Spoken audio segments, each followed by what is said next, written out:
لئن شکرتم لازیدنکم ولئن کفرتم، لیکن اگر تم نے میری نعمت کی ناقدری کی، اس کا انکار کیا، ناشکری کی، تو فرمایا اللہ تبارک و تعالیٰ نے کہ ان عذابی لشدید، تو بے شک میرا عذاب جو ہے وہ انتہائی دردناک ہے۔ اللہ تبارک و تعالیٰ نے انسان کو مختلف قسم کی نعمتیں عطا کر رکھی ہیں، چاہے وہ مسلمان ہو، اللہ رب العزت پر ایمان رکھتا ہو یا نہ رکھتا ہو، لیکن بندہ اللہ تبارک و تعالیٰ کی ناشکری کیے چلا جا رہا ہے، اور تمام قسم کی ناشکریوں میں سب سے بڑی ناشکری یہ ہے کہ اللہ رب العزت کی وحدانیت کو چھوڑ کر غیروں کے سامنے اپنے سر کو جھکا رہا ہے۔ اللہ رب العزت نے جو یہ فرمایا کہ ان عذابی لشدید، کہ میرا عذاب بڑا دردناک ہوتا ہے، میرا عذاب بڑا شدید ہوتا ہے، بے شک میرا عذاب بڑا شدید ہے، تو عذاب عموماً دو طرح کے ہوا کرتے ہیں۔ ایک عذاب وہ ہے کہ جب بندے حد درجہ سرکشی پہ اتر آتے ہیں، اللہ رب العزت کی نافرمانی کے اندر تمام حدود کو پار کر دیتے ہیں، اور اللہ تبارک و تعالیٰ کو لگتا ہے، اللہ تبارک و تعالیٰ جان رہا ہوتا ہے کہ اب خیر کی تمام جو امید تھی وہ ختم ہو چکی ہے، یہ اپنے ظلم اور سرکشی میں اس قدر آگے بڑھ چکے ہیں کہ اب یہ پلٹ کر کے ایمان لانے والے نہیں ہیں، راہ ہدایت کو قبول کرنے والے نہیں ہیں، تو اللہ تبارک و تعالیٰ ایسی قوموں کو صفائے ہستی سے مٹا دیتا ہے، ان کا وجود دنیا سے ختم کر دیتا ہے، مکمل طور پر ان کے تمام آثار کو فنا کر دیتا ہے۔ اور ایک عذاب کی یہ شکل ہوتی ہے کہ بندوں پہ اللہ تبارک و تعالیٰ چھوٹے موٹے، کبھی زلزلہ، کبھی طوفان، تو کبھی قحط سالی، تو کبھی کچھ تو کبھی کچھ، اپنے عذاب کو بھیجتا رہتا ہے تاکہ اس کے بندے اللہ رب العزت کے عذاب سے ڈریں اور خائف ہو جائیں۔ میرے بھائی، عذاب کوئی اسپیشل طریقے سے ہمیشہ نہیں آیا کرتا، عذاب کی مختلف شکلیں ہوا کرتی ہیں۔ قرآن کریم کا جب آپ مطالعہ کریں گے تو آپ دیکھیں گے کہ اللہ تبارک و تعالیٰ نے وہ چیزیں جو ہمارے لیے نعمت کے طور پر میسر کی تھیں، اللہ تبارک و تعالیٰ نے بسا اوقات اسی کو اللہ تبارک و تعالیٰ نے عذاب کی شکل میں بندوں کے اوپر بھیج دیا۔ جیسے ہم پانی پیتے ہیں، سمندروں کے اندر پانی ہے، ندیوں کے اندر پانی ہے، چشموں کے اندر میں پانی ہے، اور پانی اگر آسمان سے بارش نازل نہ ہو اور اگر پانی ختم ہو جائے دنیا سے تو انسانی زندگی کا وجود ختم ہو جائے گا، کوئی ذی روح موجود ہی نہیں رہ سکتا بغیر پانی کے۔ اللہ فلا مضل لہ ومن یضلل فلا ہادی لہ واشہد ان لا الہ الا اللہ وحدہ لا شریک لہ واشہد ان محمدا عبدہ ورسولہ اما بعد فإن خير الحديث كتاب الله وخير الهدي هدي محمد صلى الله عليه وسلم وشر الأمور محدثاتها وكل محدثة بدعة وكل بدعة ضلالة وكل ضلالة في النار يا أيها الذين آمنوا اتقوا الله حق تقاته ولا تموتن إلا وأنتم مسلمون يا أيها الناس اتقوا ربكم الذي خلقكم من نفس واحدة وخلق منها زوجها وبث منهما رجالا كثيرا ونساء واتقوا الله الذي تساءلون به والأرحام إن الله كان عليكم رقيبا یا ایھا الذین آمنوا اتقوا اللہ وقولوا قولا سدیدا یصلح لکم اعمالکم ویغفر لکم ذنوبکم ومن یطع اللہ ورسولہ فقد فاز فوزا عظیما فاعوذ باللہ من الشیطان الرجیم بسم اللہ الرحمن الرحیم قاف والقرآن المجید بل عجبوا ان جاءهم منذر منهم فقال الكافرون هذا شيء عجيب أَإِذَا مِتْنَا وَكُنَّا تُرَابًا ذَلِكَ رَجْعٌ بَعِيدٌ قَدْ عَلِمْنَا مَا تَنْقُصُ الْأَرْضُ مِنْهُمْ وَعِنْدَنَا كِتَابٌ حَفِيظٌ بل كذبوا بالحق لما جاءهم فهم في أمر مريج أفلم ينظروا إلى السماء فوقهم كيف بنيناها وزيناها وما لها من فروج والأرض مددناها وألقينا فيها رواسي وأنبتنا فيها من كل زوج بهيج تبصرة وذكرى لكل عبد منيب ونزلنا من السماء ماء مباركا فأنبتنا به جنات وحب الحصيد والنخل باسقات لها طلع نضيد رزقا للعباد وأحيينا به بلدة ميتا كذلك الخروج كذبت قبلهم قوم نوح وأصحاب الرس وثمود وعاد وفرعون وإخوان لوط وأصحاب الأيكة وقوم تبع كل كذب الرسل فحق وعيد أفعينا بالخلق الأول بل هم في لبس من خلق جديد وقال الله جل وعلا في كتابه العزيز وفي فرقانه المجيد تتجافى جنوبهم عن المضاجع يدعون ربهم خوفا وطمعا ومما رزقناهم ينفقون فلا تعلم نفس ما أخفي لهم من قرة أعين جزاء بما كانوا يعملون وقال النبي صلى الله عليه وسلم عينان لا تمسهما النار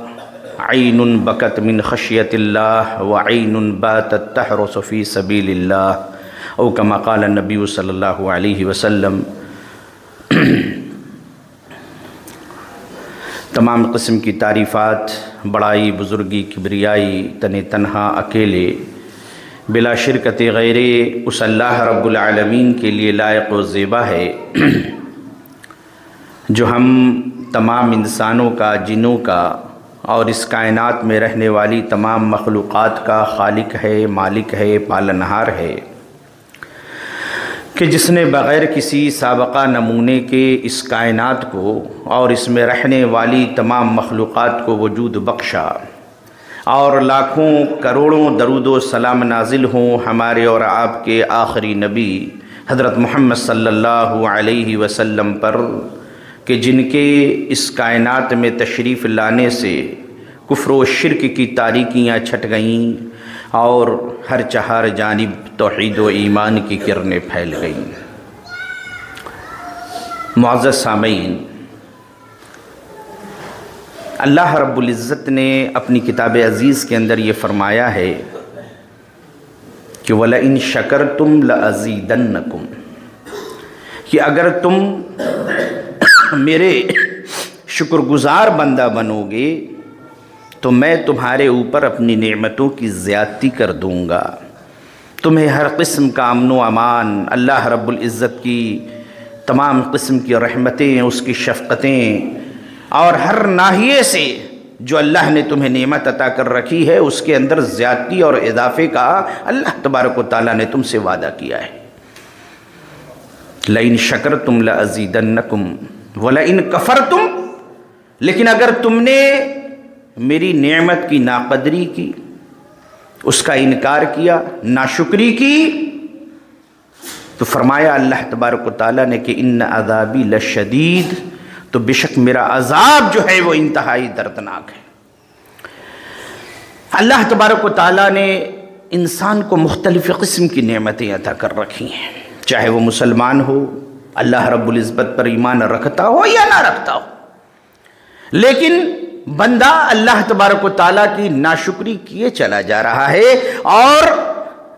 تمام قسم کی ناشکریوں میں سب سے بڑی ناشکری یہ ہے کہ اللہ رب العزت کی وحدانیت کو چھوڑ کر غیروں کے سامنے اپنے سر کو جھکا رہا ہے۔ اللہ رب العزت نے جو یہ فرمایا کہ ان عذابی لشدید، کہ میرا عذاب بڑا دردناک ہوتا ہے، میرا عذاب بڑا شدید ہوتا ہے، بے شک میرا عذاب بڑا شدید ہے، تو عذاب عموماً دو طرح کے ہوا کرتے ہیں۔ ایک عذاب وہ ہے کہ جب بندے حد درجہ سرکشی پہ اتر آتے ہیں، اللہ رب العزت کی نافرمانی کے اندر تمام حدود کو پار کر دیتے ہیں، اور اللہ تبارک و تعالیٰ کو لگتا ہے، اللہ تبارک و تعالیٰ جان رہا ہوتا ہے کہ اب خیر کی تمام جو امید تھی وہ ختم ہو چکی ہے، یہ اپنے ظلم اور سرکشی میں اس قدر آگے بڑھ چکے ہیں کہ اب یہ پلٹ کر کے ایمان لانے والے نہیں ہیں، راہ ہدایت کو قبول کرنے والے نہیں ہیں، تو اللہ تبارک و تعالیٰ ایسی قوموں کو صفائے ہستی سے مٹا دیتا ہے، ان کا وجود دنیا سے ختم کر دیتا ہے، مکمل طور پر ان کے تمام آثار کو فنا کر دیتا ہے۔ اور ایک عذاب کی یہ شکل ہوتی ہے کہ بندوں پہ اللہ تبارک و تعالیٰ چھوٹے موٹے، کبھی زلزلہ، کبھی طوفان، تو کبھی قحط سالی، تو کبھی کچھ تو کبھی کچھ، اپنے عذاب کو بھیجتا رہتا ہے تاکہ اس کے بندے اللہ رب العزت کے عذاب سے ڈریں اور خائف ہو جائیں۔ میرے بھائی، عذاب کوئی اسپیشل طریقے سے ہمیشہ نہیں آیا کرتا، عذاب کی مختلف شکلیں ہوا کرتی ہیں۔ قرآن کریم کا جب آپ مطالعہ کریں گے تو آپ دیکھیں گے کہ اللہ تبارک و تعالیٰ نے وہ چیزیں جو ہمارے لیے نعمت کے طور پر میسر کی تھیں، اللہ تبارک و تعالیٰ نے بسا اوقات اسی کو اللہ تبارک و تعالیٰ نے عذاب کی شکل میں بندوں کے اوپر بھیج دیا۔ جیسے ہم پانی پیتے ہیں، سمندروں کے اندر پانی ہے، ندیوں کے اندر پانی ہے، چشموں کے اندر میں پانی ہے، اور پانی اگر آسمان سے بارش نازل نہ ہو اور اگر پانی ختم ہو جائے دنیا سے تو انسانی زندگی کا وجود ختم ہو جائے گا، کوئی زیروح موجود ہی نہیں رہ سکتا بغیر پانی کے۔ آج بھی سائنسداں جو دوسرے گرہوں پہ جاتے ہیں، کبھی منگل گرہ، تو کبھی یہاں، تو کبھی یہاں، کبھی وہاں جا کر کے کیا تحقیق کرتے ہیں کہ پانی ہے کہ نہیں۔ اگر پانی پا جایا جائے تو پھر وہاں زندگی کے آثار پائے جا سکتے ہیں، انسان وہاں زندہ رہ سکتا ہے، یعنی بنیادی چیز پانی ہے۔ لیکن جب بندوں نے ناشکری کی تو اللہ تبارک و تعالیٰ نے پانی جو انسان کے لیے کس قدر نفع بخش ہے، انسان سمندروں میں، ندیوں میں، تالاب میں اس پانی سے فائدہ اٹھاتا ہے، سمندروں میں کشتیوں کے اوپر، جہازوں کے اوپر چلتا ہے، اپنی معیشت اور اپنے کاروبار کو آگے بڑھاتا ہے، اسی پانی کو اللہ تبارک و تعالیٰ نے عذاب کی شکل میں بھیجا، اور حضرت نوح علیہ السلام کے اوپر میں ایسی بارش ہوئی، ایسا سیلاب آیا کہ پوری کی پوری قوم غرق ہو گئی، سوائے ان چند لوگوں کے جو حضرت نوح علیہ السلام پر ایمان لائے تھے۔ فرعون، اس نے بڑی سرکشی کی، اللہ تبارک و تعالیٰ نے اس کو بھی پانی میں ڈبا دیا۔ اسی طریقے سے ایک اللہ تبارک و تعالیٰ کی نعمتوں میں سے ایک نعمت ہے ہوا۔ ہوا جسے انسان سانس کی شکل میں اپنے جسم کے اندر اتارتا ہے، اگر یہ ہوا نہ ہو تو پھر انسان کی زندگی ممکن ہی نہیں۔ ہوائیں جب گرمی کے دنوں میں چلتی ہیں، باد صبا جب چلتی ہے تو انسان کو کس قدر راحت محسوس ہوتی ہے۔ یہ ہوا بادلوں کو یہاں سے وہاں اڑا کر لے جاتی ہے، یہ ہوا بارش کا سبب بنتی ہے، فصل اس سے اگتی ہے، زمینیں سرسبز و شاداب ہوتی ہیں۔ یہی وہ ہوا تھی کہ حضرت سلیمان علیہ السلام کو ہوا پہ بھی حکومت اللہ نے دی تھی، مہینوں کی مسافت ہوا کے ذریعے وہ گھنٹوں میں کر لیا کرتے تھے۔ لیکن یہی ہوا جب انسان نے اللہ کی ناشکری کی تو اللہ تبارک و تعالیٰ نے اسی ہوا کو قوم عاد کے اوپر بھیجا۔ ان کے نبی حضرت ہود علیہ السلام نے قوم عاد کو بہت سمجھایا، لیکن وہ لوگ سرکشی پہ آمادہ رہے، اپنے نبی کی بات انہوں نے نہیں مانی۔ تو اللہ تبارک و تعالیٰ نے قرآن کریم کے اندر جو فرمایا ہے کہ 7 رات اور 8 دن مسلسل جو ہے وہ ان کے اوپر میں ہوا چلتی رہی، اور اللہ تبارک و تعالیٰ نے ان کو بالکل زمین سے اٹھا کے آسمان تک اللہ ہوا کے ذریعے لے گیا، اور پھر ہوا ساکت ہو جاتی تھی، وہاں سے وہ زمین پر اس طریقے سے گرتے تھے کہ اللہ تبارک و تعالیٰ نے منظر کشی کرتے ہوئے قرآن میں فرمایا کأنہم اعجاز نخل خاویہ، گویا کہ ایک کھجور کا یا کسی درخت کا جو تنا ہوتا ہے کھوکھلا ہو کر کے جیسے زمین پہ گر جاتا ہے، اس طریقے سے اللہ تبارک و تعالیٰ نے انہیں عذاب سے دوچار کیا۔ آواز ہم بول رہے ہیں، ہماری آواز آپ کے کانوں تک جا رہی ہے، اگر اللہ تبارک و تعالیٰ انسان کو آواز نہ دے تو انسان پریشان ہو جاتا ہے۔ آواز اللہ تبارک و تعالیٰ کی ایک بہت بڑی نعمت ہے، اور اسی کے ذریعے انسان اپنے مافی ضمیر کی ادائیگی کرتا ہے، لیکن جب انسان سرکشی پہ اتر آتا ہے، اسی آواز کو اللہ تبارک و تعالیٰ نے عذاب کی شکل میں اتارا، اور حضرت یہ جو قوم سمود تھی ان کے اوپر صالح علیہ السلام کو اللہ تبارک و تعالیٰ نے نبی بنا کر بھیجا، اور جب ان لوگوں نے سرکشی کی تو آسمان سے ایک بہت ہی تیز آواز اور ایک تیز چیخ آئی، ایسی چیخ کہ انسان کے ذہن اور اس کے دماغ کی شریانیں پھٹ گئیں، ان کے کانوں سے، ان کے ذہن و دماغ سے، آنکھوں سے خون نکلنے لگا، ذہن کے اندر جو ان کا مغز ہے جو بھیجا ہے وہ پھٹ گیا۔ اللہ تبارک و تعالیٰ نے عذاب کی شکل میں آواز کو عذاب بنا دیا۔ اس کے بعد ایک قوم کا تذکرہ قرآن کریم کے اندر میں ہے، اصحاب الایکہ۔ ان کی طرف اللہ تبارک و تعالیٰ نے حضرت شعیب علیہ السلام کو نبی بنا کر بھیجا۔ جب ان لوگوں نے اللہ رب العزت کی نافرمانی کی تو اللہ تبارک و تعالیٰ نے بادلوں سے آگ کی بارش برسائی اور انہیں تباہ و برباد کر دیا۔ میرے بھائی آپ دیکھیں گے کہ اور قوم لوط جس کا بڑا مشہور واقعہ ہے، ان کے اوپر حضرت لوط علیہ السلام نبی بنا کر بھیجے گئے۔ جب انہوں نے اپنے نبی کی بات نہیں مانی تو اللہ تبارک و تعالیٰ نے قوم لوط کے اوپر پتھروں کی بارش کی۔ اللہ نے قرآن میں فرمایا کہ نشان زد پتھر تھے، ان نشان زد پتھروں کو آسمان سے برسایا، پوری کی پوری قوم تباہ ہو گئی، برباد ہو گئی، ہلاک ہو گئی۔ میرے بھائی عذاب کی بہت ساری شکلیں ہوا کرتی ہیں، کبھی طوفان، کبھی قحط سالی، اور کبھی فصلوں میں کمی، کبھی جو انسان کھاتا پیتا ہے اس کے کھانا کو بے کیف کر دینا۔ حضرت موسیٰ علیہ السلام کی جس قوم میں آئے، اور جو فرعون جو قبطی تھے ان کی جو قوم تھی، جب انہوں نے اللہ تبارک و تعالیٰ کی نافرمانی کی، اللہ تبارک و تعالیٰ نے قرآن کریم میں ذکر کیا ہے کئی طرح کا عذاب آیا۔ ایک عذاب یہ تھا کہ اللہ تبارک و تعالیٰ نے ان پہ طوفان بھیجا۔ انہوں نے حضرت موسیٰ سے کہا کہ دعا کر دیجئے، حضرت موسیٰ کی دعا سے وہ عذاب ٹلا،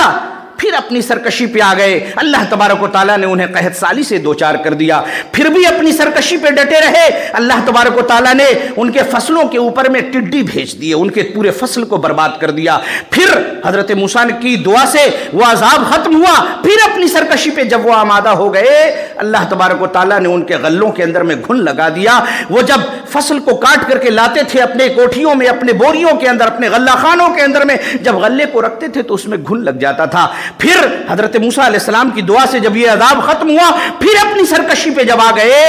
تو اللہ تبارک و تعالیٰ نے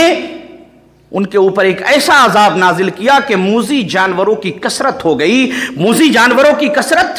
اللہ تبارک و تعالیٰ نے ان کے اوپر میڈک کا عذاب نازل کیا۔ ہر جگہ میڈک، کھانے کے ہر برتن میں میڈک، ہر گلی کوچے میں، ہر گھر میں، ہر جگہ میڈک ہی میڈک۔ اس قدر میڈک کہ اگر وہ کھانے کے لیے کوئی برتن کھولتے، کھانے کے لیے منہ کھولتے تو میڈک چھلانگ لگا کر کے منہ میں چلا جاتا۔ پریشان ہو گئے، اللہ تبارک و تعالیٰ نے ان کے کھانے کو بے لطف کر دیا۔ پھر حضرت موسیٰ کی دعا سے جب یہ عذاب ختم ہوا، پھر جب اپنی سرکشی پہ آ گئے، اللہ تبارک و تعالیٰ نے ایک اور عذاب ان کے اوپر میں نازل کیا کہ جو وہ پانی پیتے تھے، پانی کے برتن میں جب پانی رکھا جاتا تھا وہ پانی خون بن جاتا، ان کے منہ میں جب وہ پانی جاتا تو وہ پانی خون بن جاتا تھا۔ اللہ تبارک و تعالیٰ نے قرآن کریم کے اندر اور احادیث کے اندر یہ چیزیں موجود ہیں کہ کتنے طریقے سے اللہ تبارک و تعالیٰ نے بندوں کے اوپر ان کی سرکشی کی بنا پر ان کے اوپر میں عذاب نازل کیا۔ لیکن آج یہ جو امت مسلمہ ہے، یہ جو امت محمدیہ ہے، ہمارے اوپر بھی مختلف قسم کے عذاب نازل ہوتے رہتے ہیں۔ ابھی آپ دیکھیں، گرچہ وہ اہل کتاب میں سے ہیں، امت محمدیہ کے اندر وہ دعوت اجابت نہیں ہے، بلکہ امت اجابت نہیں ہے، بلکہ امت دعوت میں ہے، لیکن محمد صلی اللہ علیہ وسلم کی امت میں ہے۔ آج آپ دیکھ لیں، دنیا کے بہت سارے یورپین ممالک کے اندر میں کبھی آگ کی بارش ہوتی ہے، کبھی سونامی آیا کرتی ہے، کبھی سمندروں کے اندر میں طوفان پیدا ہو جاتا ہے، کبھی زلزلے آیا کرتے ہیں، تو کبھی کوئی موذی بیماری، جیسے ابھی کچھ دنوں پہلے کورونا نام کی بیماری آئی تھی، کتنے لوگ داعی اجل کو لبیک کہہ گئے، کتنے لوگ اس دنیا سے کوچ کر گئے، کتنے لوگ فوت ہو گئے۔ اللہ تبارک و تعالیٰ عذاب کی یہ چھوٹی چھوٹی شکلیں ہمیں دکھاتا رہتا ہے، کیوں؟ تاکہ بندہ اپنے اعمال کے اوپر غور و فکر کرے، اللہ رب العزت کے عذاب سے ڈرے اور اللہ تبارک و تعالیٰ کی طرف رجوع کرے۔ لیکن یہ تو اللہ کے رسول صلی اللہ علیہ وسلم کی مطلب کہ ان کی یہ رحمت ہے، اللہ رب العزت نے اپنے نبی کو رحمت للعالمین بنا کر بھیجا تھا۔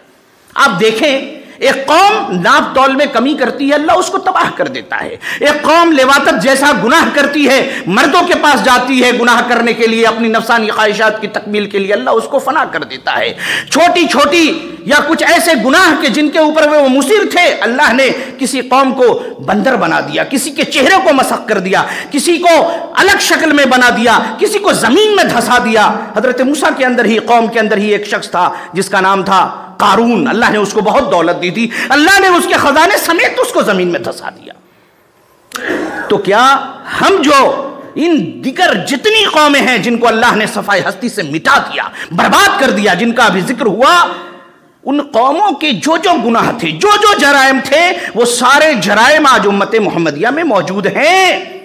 لیکن ہونا تو یہ چاہیے تھا کہ یہ امت بھی تباہ ہو جائے، ہلاک ہو جائے، برباد ہو جائے، صفائے ہستی سے مٹ جائے۔ لیکن قربان جائیے محمد عربی صلی اللہ علیہ وسلم پر، اللہ کے رسول صلی اللہ علیہ وسلم نے اپنے رب سے دعا کی تھی۔ مسلم یہ نسائی کی روایت ہے، سألت ربی عز وجل، میں نے اپنے رب اللہ رب العزت سے دعا کی، اللہ یہلکنا بما اہلک بہ الامم قبلنا، کہ اللہ تبارک و تعالی جن عذابوں کے ذریعے تو نے اس سے پہلے کی امتوں کو ہلاک کیا تھا، اے اللہ اس عذاب کے ذریعے تم میری امت کو ہلاک نہ کرنا۔ اللہ کے رسول صلی اللہ علیہ وسلم نے فرمایا فَأَعْطَانِيهَا، تو اللہ تبارک و تعالی نے مجھے وہ عطا کر دیا۔ اللہ کے رسول صلی اللہ علیہ وسلم کی یہ دعا تھی کہ اے اللہ سابقہ امتوں کی طرح جن عذابوں کے ذریعے وہ صفائے ہستی سے مٹا دیے گئے، اس قوم کا نام و نشان ختم ہو گیا، وجود ختم ہو گیا، اے اللہ میری قوم کو تو اس طرح ہلاک نہ کرنا۔ یہ نبی کی دعا ہے جو ہم سرکشی اور اپنے گناہ اور اپنے اس قدر عذاب الہی سے بے خوف ہونے کے باوجود بھی ہم آج موجود ہیں، زندہ ہیں، سانس لے رہے ہیں۔ اگر اللہ کے رسول کی یہ دعا نہ ہوتی آپ صلی اللہ علیہ وسلم کی اور قبول نہ ہوئی ہوتی تو آج یہ امت بھی صفائے ہستی سے مٹ چکی ہوتی۔ اسی لیے آپ صلی اللہ علیہ وسلم رحمت للعالمین ہے۔ میرے بھائی، اللہ کے عذاب سے جو بے خوفی کا یہ رویہ ہے، یہ ہمارے لیے بہتر نہیں ہے۔ ہونا تو یہ چاہیے کہ اگر بادل گرجے، بجلی کی کڑک ہو، زلزلہ آئے، سیلابی ریلا آئے یا کسی بھی قسم کی کوئی قدرتی آفت آئے تو ہمیں ڈر جانا چاہیے، سہم جانا چاہیے۔ ہم کہتے ہیں کہ مسلمان ہیں، ہم بار بار کہتے ہیں کہ لقد کان لکم فی رسول اللہ اسوۃ حسنہ، یقیناً نبی کی زندگی میں تمہارے لیے بہترین نمونہ ہے۔ آج کسی ملک کے اندر میں عذاب آیا، ہم اس کو یوٹیوب پر ویڈیو کی شکل میں دیکھتے ہیں، ایک دوسرے کو شیئر کرتے ہیں۔ زلزلہ آتا ہے اور کہیں پر بلڈنگیں یا مکان یا زمین اگر تباہ ہو جاتے ہیں، ہم اس کو یوٹیوب پہ اور مختلف جگہوں پہ دیکھ کر کے مزے لیتے ہیں۔ لیکن ہمارے اندر کوئی تبدیلی نہیں آتی، ذرہ برابر ہمارے دل پر اس کا کوئی اثر نہیں پڑتا۔ اما عائشہ رضی اللہ عنہا کہتی ہیں، اور بھی یہ حضرت ابو موسیٰ اشعری رضی اللہ عنہ کی روایت ہے، امام بخاری نے روایت کیا کہ خسفت الشمس، اللہ کے رسول صلی اللہ علیہ وسلم کے زمانے میں سورج کو گرہن لگا، سورج گرہن ہوا، فقام النبی صلی اللہ علیہ وسلم فزعا یخشی ان تکون الساعہ، اللہ کے رسول گھبرا کر کے کھڑے ہو گئے، ڈرتے ہوئے سہمتے ہوئے کھڑے ہو گئے کہ کہیں قیامت نہ آ گئی ہو۔ اللہ اما، اور ایک دوسری روایت اما عائشہ کہتی ہیں کہ جب آسمان پہ بادل چھا جایا کرتے، جب بادل گرجنے لگتے، اللہ کے رسول گھبرا جایا کرتے تھے، آپ کے چہرے کی رنگت اڑ جایا کرتی تھی۔ اما عائشہ رضی اللہ عنہا نے کہا، اے اللہ کے رسول صلی اللہ علیہ وسلم، مسلم کی روایت ہے، اے اللہ کے رسول صلی اللہ علیہ وسلم، لوگوں کو جب میں دیکھتی ہوں تو لوگ بارش کو دیکھ کر، بادلوں کو دیکھ کر خوش ہوتے ہیں کہ بادل ہے، بارش ہوگی، فصل جو ہے وہ اگے گی، اور خوشی ہوتی ہے بادلوں کو دیکھ کر کے، آپ گھبرا کیوں جاتے ہیں؟ اللہ اکبر۔ اللہ کے رسول صلی اللہ علیہ وسلم نے فرمایا، یا عائشۃ ما یؤمننی ان یکون فیہ عذاب، اس بات کی ضمانت کون دے گا کہ اس بادل کے اندر عذاب نہ ہو؟ اس سے پہلے بھی قوم عاد کے اوپر میں بادل آئے تھے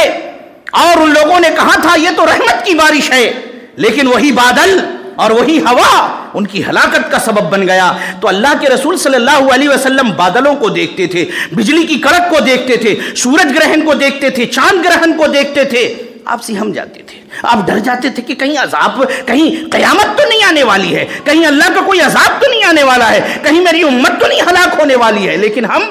ان تمام چیزوں کو دیکھتے ہیں، لیکن ہمارے اوپر اس کا کوئی فرق نہیں پڑتا۔ میرے بھائی، سلف کا طریقہ یہ نہیں تھا۔ سلف صالحین جن کا ہم نام سب سے پہلے لیتے ہیں سلف میں، اللہ کے رسول صلی اللہ علیہ وسلم کے بعد صحابہ کرام کی جماعت میں سب سے جو بڑا مقام حاصل ہے وہ ابو بکر صدیق رضی اللہ عنہ کو حاصل ہے۔ ابو بکر صدیق کے بارے میں امام احمد بن حنبل نے زہد کے اندر میں واقعہ نقل کیا ہے، اثر نقل کیا ہے۔ حضرت ابو بکر صدیق رضی اللہ عنہ کے بارے میں وہ کہتے تھے، واللہ لوددت انی کنت هذه الشجرہ،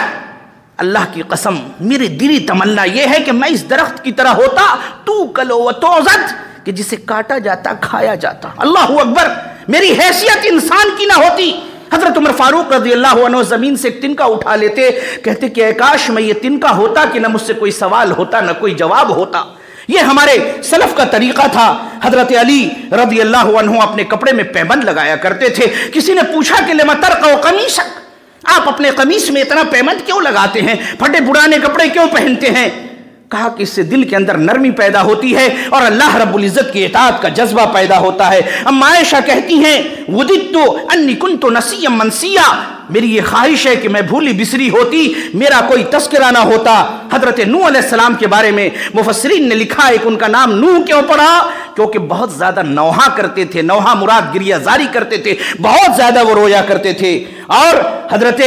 یحییٰ علیہ السلام اور بھی دیگر انبیاء کے بارے میں ہے کہ کثرت سے رویا کرتے تھے۔ حضرت عمر بن عبدالعزیز رحمت اللہ علیہ کے بارے میں ہے، ان کی بیوی کہتی ہیں کہ میں نے بہت سارے لوگوں کو دیکھا، ہو سکتا ہے کہ عمر بن عبدالعزیز سے نماز روزے میں بہت آگے ہوں، لیکن عمر بن عبدالعزیز رحمت اللہ علیہ کی یہ صورتحال تھی، گھر میں آتے مصلی بچھا کر کے اس پر بیٹھ جاتے، سجدہ کرتے، روتے روتے روتے سو جاتے، پھر آنکھ کھلتی، پھر اسی مصلی پر روتے رہتے، اللہ سے گریہ زاری کرتے رہتے، پھر آنکھ لگ جاتی، پھر جاگتے، پھر گریہ زاری کرتے، اسی طریقے سے رات گزر جاتی۔ میرے بھائی، میرے جو سلف صالحین ہیں ان کا یہ مشغلہ تھا۔ ایک صاحب نے لکھا کسی درویش کا واقعہ کہ ایک درویش کہیں جا رہے تھے، انہوں نے ایک چھوٹے بچے کو دیکھا کہ وہ رو رہا ہے۔ انہوں نے اس بچے سے پوچھا کہ اے بچے، تم رو کیوں رہے ہو؟ غالباً تمہارے پاس وہ کھلونا نہیں جو دوسرے بچوں کے پاس ہے، میں وہ کھلونا تمہیں دلا دیتا ہوں۔ اس نے کہا کہ نہیں، میں تو اللہ رب العزت کے عذاب سے خوف زدہ ہوں، آخرت کو یاد کر کے رو رہا ہوں۔ اس درویش نے کہا کہ ارے بچے، ابھی تمہاری عمر بڑی چھوٹی ہے، ان چیزوں کے سوچنے کا وقت نہیں ہے، کھیلو کودو، کیا تم عذاب الہی کے لیے رو رہے ہو؟ کیوں تم آخرت کی یاد میں گھلے جا رہے ہو؟ اس نے کہا کہ اچھا، میں تو یہ سمجھتا ہوں کہ جب میری ماں کو میں دیکھتا ہوں کہ جب وہ لکڑیاں جلاتی ہے چولہے کے اندر میں، تو پہلے چھوٹی چھوٹی لکڑیاں رکھتی ہے، پہلے چھوٹی لکڑیاں رکھتی ہے آگ پکڑانے کے لیے، ان چھوٹی لکڑیوں کے اوپر میں پھر بڑی لکڑیاں رکھی جاتی ہے۔ مجھے ڈر ہے کہ کہیں میں اللہ کا چھوٹا بندہ ہوں، کہیں اللہ تبارک و تعالیٰ میرے ہی ذریعے عذاب کو نہ بھڑکائے اور میرے اوپر بڑے لوگوں کو رکھا جائے۔ وہ درویش یہ سن کر کے ہزاروں قطار رونے لگے۔ تو کہنے کا مقصد یہ ہے کہ ہمارے دلوں کے اندر میں اللہ تبارک و تعالیٰ کا خوف ہونا چاہیے۔ اللہ رب العزت نے قرآن کریم کے اندر میں خود سے ڈرنے والوں کے لیے جنت کی بشارت دی ہے، فرمایا وَأَمَّا مَنْ خَافَ مَقَامَ رَبِّهِ، بے شک جو اپنے رب کے سامنے کھڑے ہونے سے ڈرا، وَنَهَى النَّفْسَ عَنِ الْهَوَىٰ، اور اپنے نفس کو خواہشات سے بچا کر کے رکھا، فَإِنَّ الْجَنَّةَ هِيَ الْمَأْوَىٰ، تو اس کا ٹھکانہ جہنم ہے۔ مومنین کا جو طریقہ ہے وہ یہ ہے، اللہ رب العزت نے قرآن کریم کے اندر میں فرمایا وَإِذَا سَمِعُوا مَا أُنزِلَ إِلَى الرَّسُولِ، اے نبی صلی اللہ علیہ وسلم، وَإِذَا سَمِعُوا مَا أُنزِلَ إِلَى الرَّسُولِ، جب وہ لوگ اس چیز کو سنتے ہیں، قرآن کو سنتے ہیں جو رسول پر نازل ہوا، تَرَىٰ أَعْيُنَهُمْ تَفِيضُ مِنَ الدَّمِ، تو آپ دیکھتے ہیں کہ ان کے آنکھوں سے آنسو جاری ہو جاتے ہیں، مما عرفوا من الحق، اس حق کی بنا پر جس کو وہ لوگ پہچان گئے ہیں۔ ان الذین اوتوا العلم من قبلہ، آپ سے پہلے جن لوگوں کو کتاب دی گئی، علم دیا گیا، اذا یتلی علیہم، جب ان کے اوپر قرآن کریم کی تلاوت کی جاتی ہے، بعض ایسے ہیں یخرون للاذقان سجدا، تو وہ ٹھوڑی کے بل سجدے میں گر پڑتے ہیں۔ میرے بھائی، عذاب الہی کو دیکھنے کے باوجود اگر انسان بے خوف ہو جائے اور اپنے گناہوں کے اوپر میں نادم نہ ہو، نمازوں کی پابندی نہ کرے، گناہوں سے باز نہ آئے، تو اللہ تبارک و تعالی کہ اس بڑے عذاب کا وہ انتظار کرے کہ ہو سکتا ہے کہ کوئی ایسا عذاب آ جائے۔ آج آپ دیکھ رہے ہیں، بہت دور نہیں، ابھی جو چل رہا ہے، سینکڑوں لوگوں کے مکانات جل کر کے راکھ ہو چکے ہیں۔ یہ الگ بات ہے کہ ہم خوش ہو رہے ہیں کہ اس نے فلاں ملک کے فلاں مسلمان کو بڑا قتل کیا ہے، بہت ساتھ دیا ہے، آج اس کے یہاں بھی آگ لگی ہے۔ میرے بھائی، تو ہم کون سے دودھ کے دھلے ہیں؟ ہم بھی تو کبھی اپنے پڑوسی پہ ظلم کرتے ہیں، کبھی اپنے بھائیوں پہ ظلم کرتے ہیں، کبھی کسی کا حق مارتے ہیں۔ اگر ہم مسلمان بھی طاقت و اقتدار ہمارے پاس ہو جائے، ہم جسے چاہتے ہیں گالی دے دیں، جسے چاہیں ذلیل کر دیں، جسے چاہیں اس کی اوقات یاد دلا دیں، ہم کون سا کم ہیں؟ ان کفار و مشرکین کے طریقے پر چلنے میں ہمیں چاہیے کہ ہم اللہ رب العزت کے عذاب سے خوف زدہ ہوتے رہیں۔ میرے بھائی، اللہ کے رسول صلی اللہ علیہ وسلم نے فرمایا لا یلج النار رجل بکا من خشیت اللہ، وہ آدمی جہنم کی آگ اس کو چھوئے گی بھی نہیں، جہنم میں جا بھی نہیں سکتا جو اللہ رب العزت کی خشیت کی بنا پر اپنے آنکھوں سے آنسو گرائے، روئے، یہاں تک کہ حتی یعود اللبن فی الزرع، یہاں تک کہ دودھ اپنے تھنوں میں لوٹ جائے، یعنی جب گائے کے تھن سے دودھ نکل جاتا ہے، جانور کے تھن سے دودھ نکل جاتا ہے، تو اس دودھ کے نکلنے کے بعد وہ دودھ دوبارہ تھنوں میں واپس نہیں جا سکتا۔ جیسے یہ ناممکن ہے، اسی طریقے سے اللہ کے خوف سے اگر کوئی آدمی روتا ہے، آنسو بہاتا ہے، تو پھر اس کا جہنم میں جانا ممکن نہیں۔ اللہ رب العزت نے ایک حدیث ہے آپ کے سامنے کہہ کر کے میں اپنی گفتگو کو ختم کروں گا۔ یقول اللہ عز وجل وعزتی، اللہ رب العزت نے کہا، اللہ تبارک و تعالیٰ کہتا ہے میرے عزت کی قسم، لا اجمع علی عبدی خوفین ولا اجمع له امنین، کہ میں اپنے بندوں پر دو خوف اور دو امن جمع نہیں کر سکتا، دو خوف اور دو امن کو میں جمع نہیں کر سکتا۔ اذا امننی فی الدنیا، اگر وہ دنیا میں میرے عذاب سے مامون رہے گا، میرے عذاب سے بے خوف رہے گا، کوئی فرق نہیں پڑتا اس کو، اللہ کا عذاب آتا رہے، اللہ رب العزت لوگوں کو آزماتا رہے اور وہ اپنی سرکشی پہ مصر رہے، جو گناہ کرتا ہے وہ کرے، کبھی کسی کی پگڑی اچھال دی، کبھی کسی کو ذلیل کر دیا، حرام و حلال کا خیال نہیں رکھا، جو دل میں آئے وہ گناہ کرتا چلا جائے، اللہ رب العزت سے بالکل بے خوف رہے، بالکل بے خوف رہے۔ اور میرے بھائی، ایک بہت اہم چیز جو آج مسلمان خارجیت کا شکار ہیں، اگر کوئی جماعت ہے، کوئی تنظیم ہے، یا مان لیجئے کہ کوئی مسلمان ایک جماعت کی شکل میں ہے، اس کا کوئی سربراہ ہے، مان لیجئے اس کا کوئی امیر ہے، اگر ایک مسجدی ہے، اس کا کوئی سیکریٹری ہے، اس کا کوئی ذمہ دار ہے، عوام صرف موقع کی تلاش میں رہتی ہے، اور جو کسی بھی کام کا سربراہ ہے، ذمہ دار ہے، اس کی چھوٹی چھوٹی لغزشوں اور اس کی غلطیوں کو بنیاد بنا کر کے اسے ذلیل کرنا چاہتی ہے۔ یہ خارجیوں کا طریقہ ہے، یہ اسلام اور صحابہ کرام کا طریقہ نہیں ہے۔ طریقہ یہ ہے کہ اگر کسی سے آپ کو لگتا ہے کہ خطا ہو گئی، غلطی ہو گئی، تو آپ دیکھیے کہ خیر کے کام بھی کس قدر کر رہا ہے. اگر ایک دو خطا ہو گئی تو مل کر کے آپس میں بات کر کے اس کو متنبع کر دیا جائے کہ میرے بھائی یہاں پر جو آپ کر رہے ہیں میرے خیال سے یہ چیز غلط ہے, یہ ایسے ہونی چاہیے. لیکن سوشل میڈیا پہ لکھنا, لوگوں کے درمیان تذکرہ کرنا, یہ بھی بہت بڑا جرم ہے, اور اس جرم کی بنا پر بھی اللہ تبارک و تعالیٰ بندوں پہ عذاب نازل کرتا ہے. تو اللہ کے رسول صلی اللہ علیہ وسلم نے کیا فرمایا کہ اللہ تبارک و تعالیٰ فرماتا ہے کہ میں اپنے بندے کے اوپر میں 2 خوف اور 2 امن کو جمع نہیں کروں گا. اذا امیننی فی الدنیا, اگر وہ دنیا میں مجھ سے مامون رہے گا, بے خوف رہے گا, اس کے دل میں ذرہ برابر میرا ڈر نہیں رہے گا, اخفتہ یوم القیامہ, تو قیامت کے دن میں اس کو ڈراؤں گا. اگر دنیا میں نہیں ڈرا